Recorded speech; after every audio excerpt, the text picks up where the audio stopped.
Uskoro u svim medijima. Slastistika. Nova otkrića koja će promijeniti vaš pogled na kuhanje. –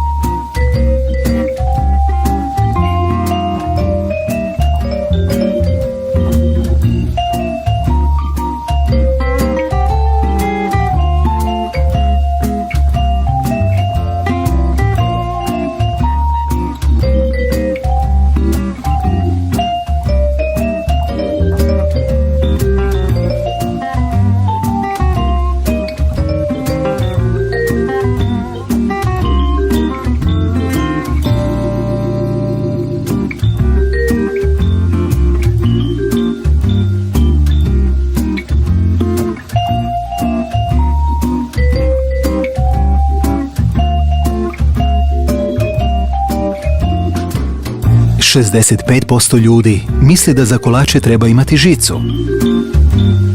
89% obožava oblizati metlice miksera. 7 od 8 osoba pazi na liniju kada režu kolače.